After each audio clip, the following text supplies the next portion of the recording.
Good afternoon. As I mentioned yesterday when we spoke, Sean is on reserve duty with the Navy, so you guys are stuck with me for one more day. Thankfully for each of you, he'll be back on Monday. Yesterday we heard from the President, Vice President, and other administration officials and House Republicans about our historic first step to repealing and replacing Obamacare. As they said in the Rose Garden, this isn't a victory for any one politician or political party. It's a win for the American people. Democrats always claim that they're in favor of choice when it comes to health care, which is weird to me because Obamacare is the opposite of choice. Obamacare imposed the one-size-fits-all will of so-called policy experts in Washington, D.C. on states instead of allowing those closer to the communities to tailor their health care system to the unique needs of their people. The American Health Care Act returns flexibility and accountability back to the states where they can make informed decisions about their own populations. We look forward to seeing the Senate take up the bill in short order so that we can move even closer to giving the American people the health care system they deserve. We've got a few things going on, as usual, here in the White House and across the administration. This morning's jobs report showed that the president's economic agenda of serious tax reform, slashing burdensome regulations, rebuilding our infrastructure, and negotiating fairer trade deals is adding jobs across the country. We added over 2,000 new jobs in April, and unemployment fell to a 10-year low. We especially saw expansion in the sectors of the economy the president has had a particular focus on: construction, manufacturing, and mining. We've made some very important progress over the last 10 days, realizing a bold plan for tax reform, moving the health care bill through the House, and funding our government. The president and his entire team will continue this laser focus on creating jobs for hardworking Americans and growing the U.S. economy. It's also Cinco de Mayo, an opportunity for us all to celebrate the extraordinary contributions that Mexican Americans have made and continue to make in this country. Yesterday, at the president's personal request, the vice president joined Labor Secretary Acosta, the Mexican ambassador to the United States, and many others for a reception. The vice president closed his remarks by echoing the president's promise to show great heart as we move forward with real and positive immigration reform, and sharing the story of his own grandparents who themselves took a chance by leaving Ireland for the land of opportunity and freedom. Finally, on a much lighter note, I wanted to make sure to note that everyone at the Department of Interior is having their first ever Bring Your Dog to Work Day, becoming the first federal department to go dog friendly. According to Secretary Zinke, having dogs in the workplace can help reduce stress. And so if anyone is up for a field trip later, just let me know, because I'm pretty sure that everybody here could use a little stress reliever.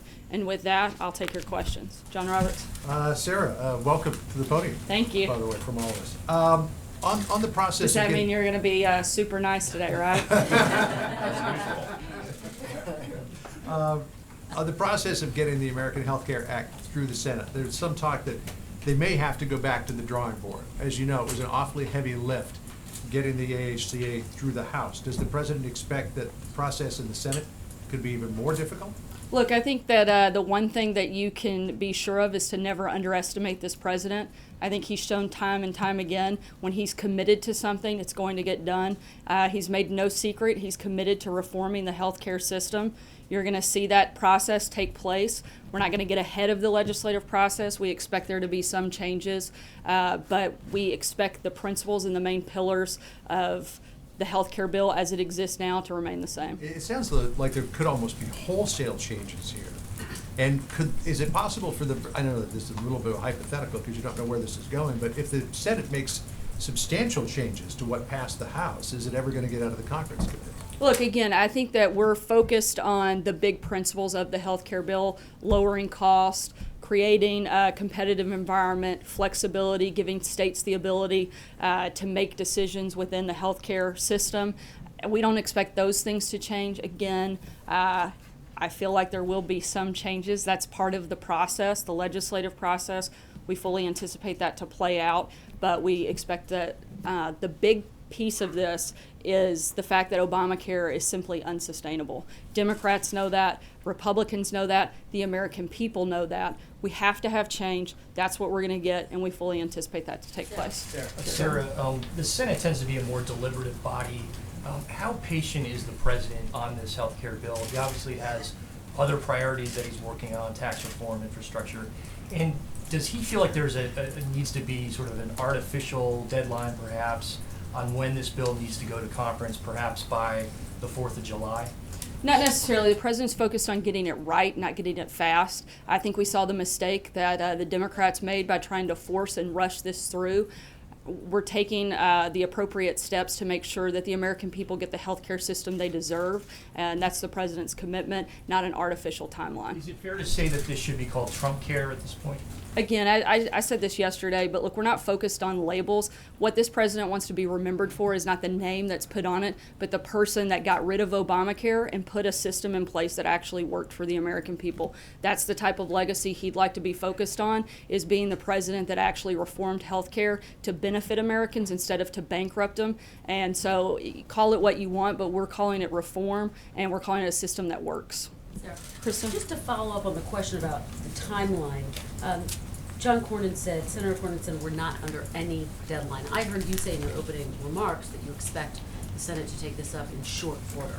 So are you guys on the same page in terms of the timing? Absolutely. I said we expect them to take it up, meaning take up the conversation. Again, this is a process. We haven't put a timeline or a deadline. We want to get it right, not get it fast, and that's the focus. You acknowledge it could take months. Is that okay with the president? Is he willing to wait that long?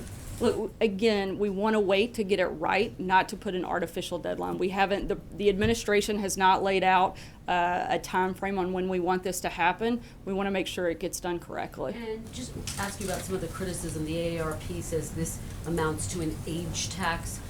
Other medical organizations have expressed concerns that those living with pre-existing conditions will in fact see their premiums go up. So can you guarantee Americans, people living with pre-existing conditions, seniors, that they won't see hikes in their premiums and what they pay for health care? One of the biggest priorities of this health care plan and this health care bill, particularly for the president, was ensuring that people with pre-existing conditions were protected.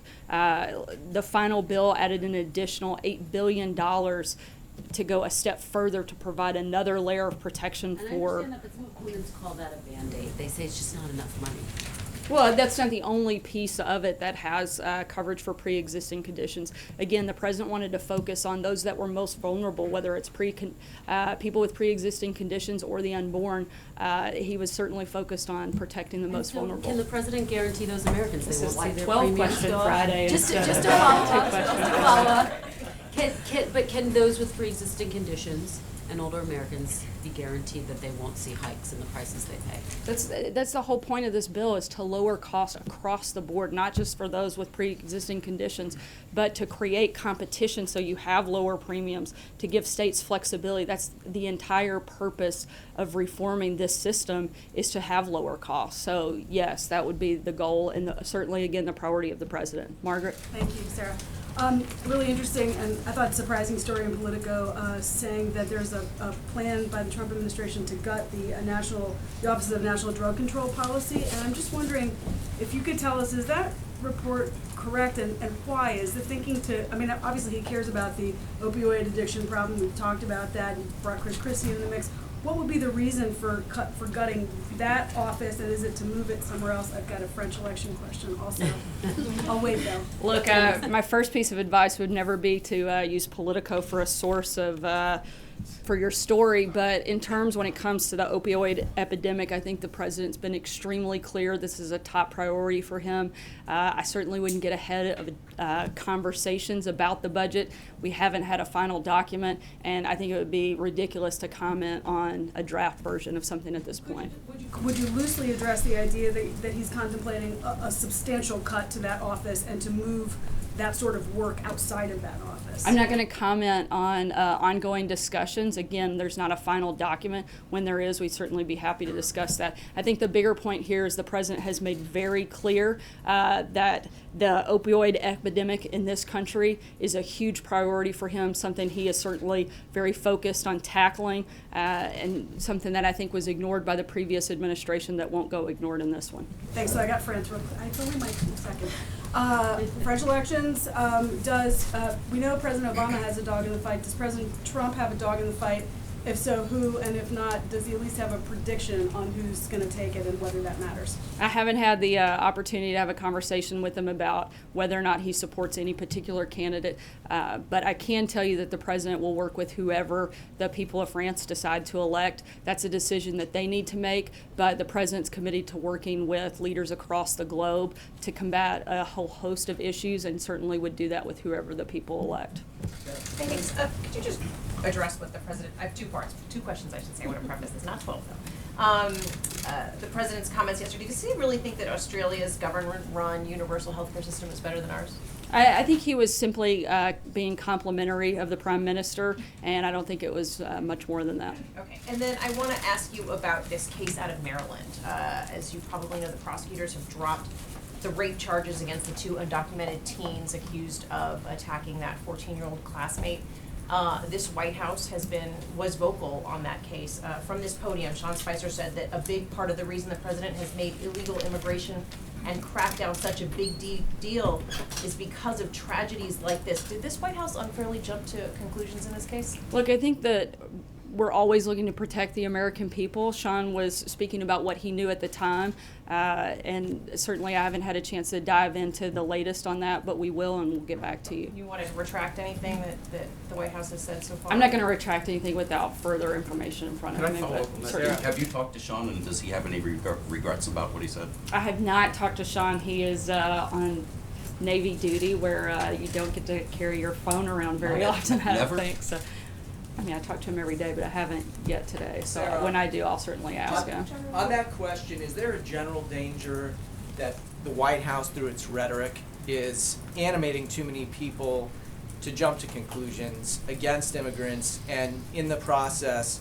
diminishing the entire immigrant community, whether they're law-abiding or not? Not at all. The president has been incredibly outspoken against crime in any form, fashion, certainly from his joint address to his speech last week on the Holocaust Remembrance Day.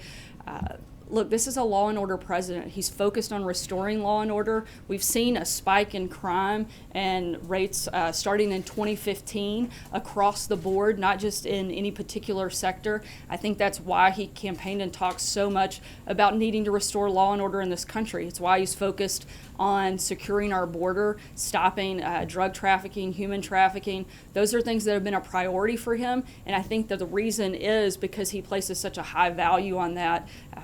And I think to call into question his rhetoric to be anything other than somebody who has condemned hate and violence in all of its forms is simply just a complete misrepresentation of not only who the president is, but of what he's said.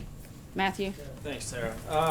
Back to healthcare. We've talked about how there will be changes in the Senate, and you've said the White House is open to that as long as the principles remain the same.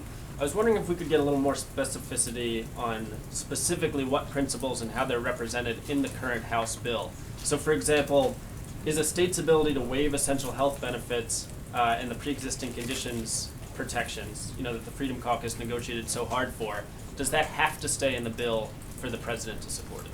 Look, again, I think that the biggest piece of that is to allow states that flexibility, that the people that are closest to the people getting care are the ones helping make that decision. That has to stay. Look, I'm not going to litigate the details from here, but that's part of the legislative process and part of the ongoing discussions. But I know that it's a priority for the president as well to protect people with pre-existing conditions. Just to follow up on that, so we heard a lot of the rhetoric about repealing the Affordable Care Act being about job creation, and you cited those jobs numbers at the beginning. I think we're in month 86 straight of job growth.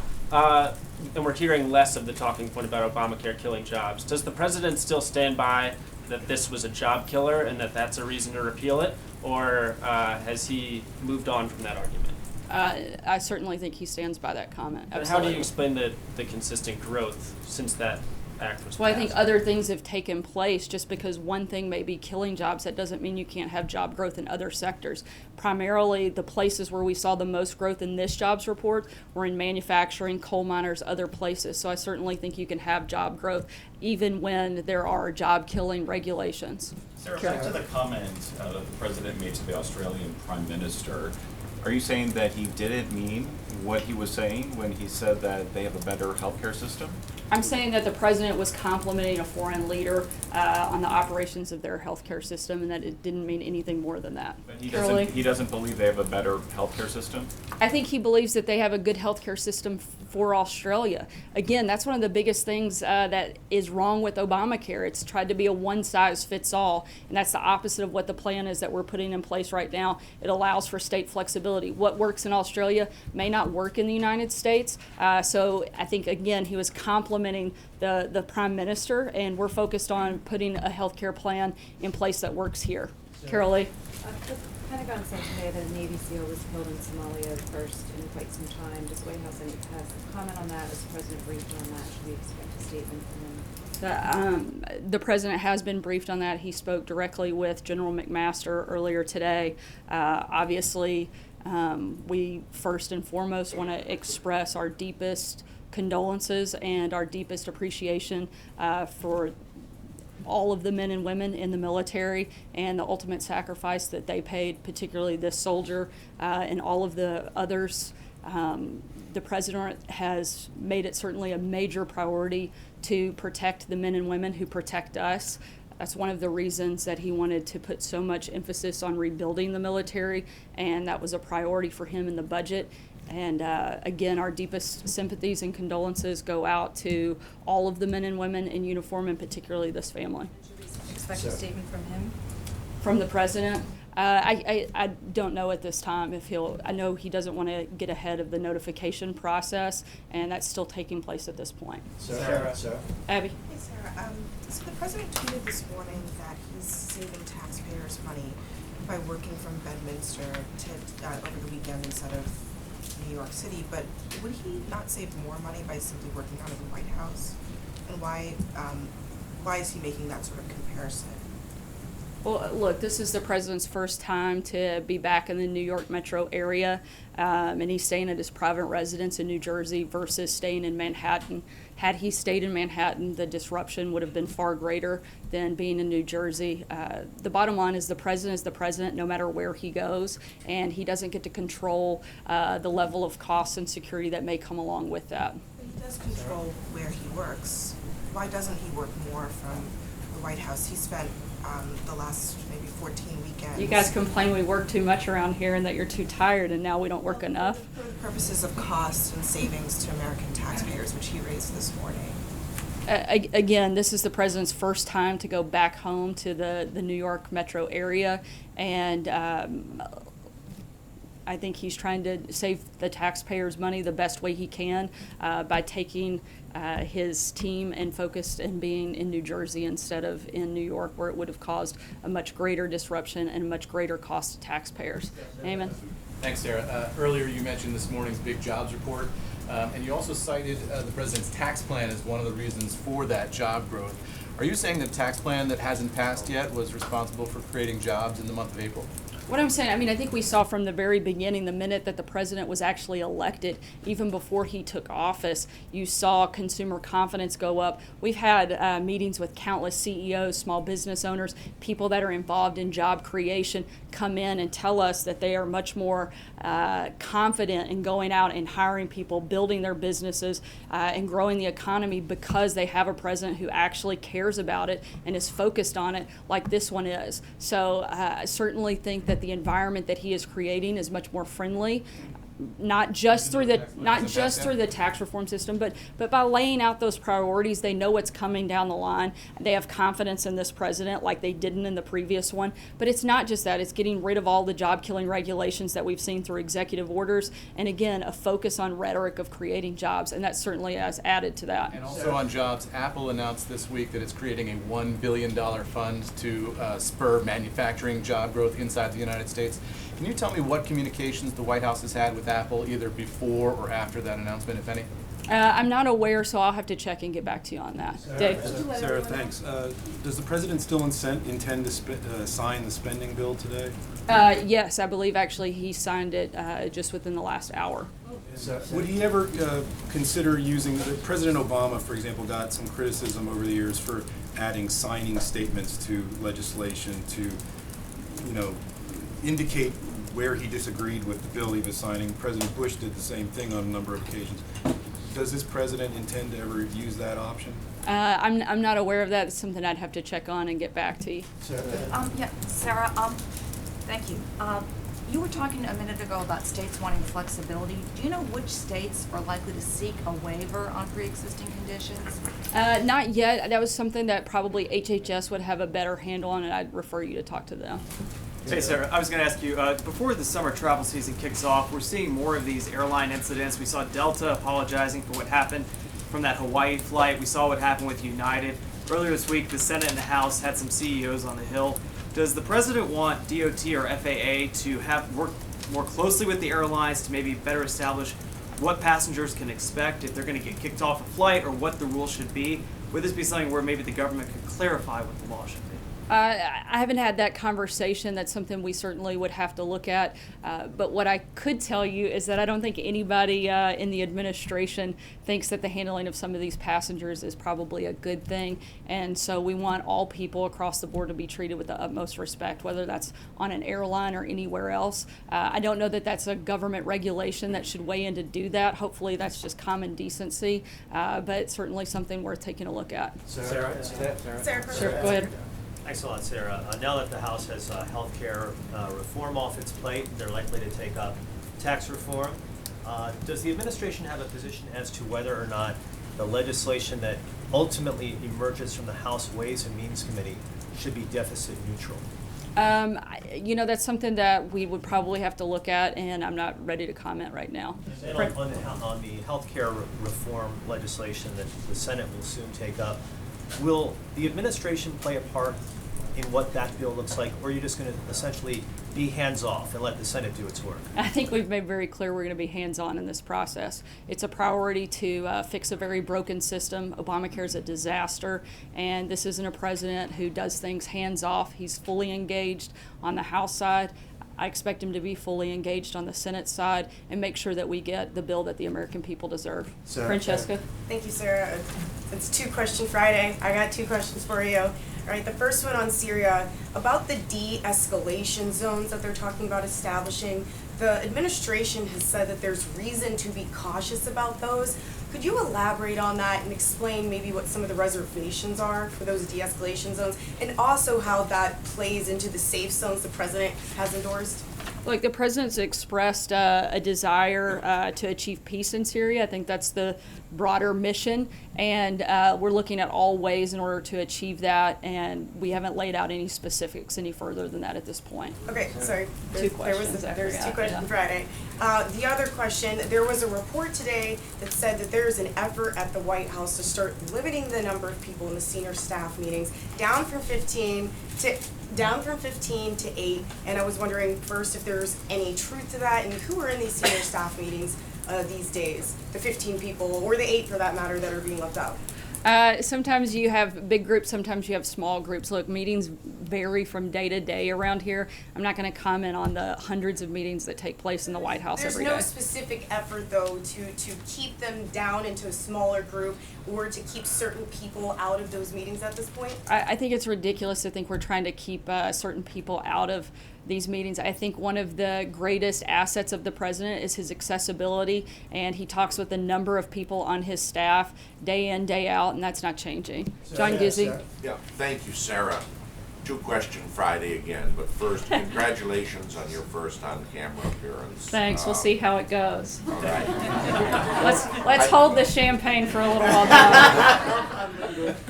Now. Now, I know you stated earlier that the president is neutral in the race for president of France. President Obama had a very gracious habit of calling the winner and the loser in internationally watched elections in Israel, in France, Egypt in its first election, and in Japan.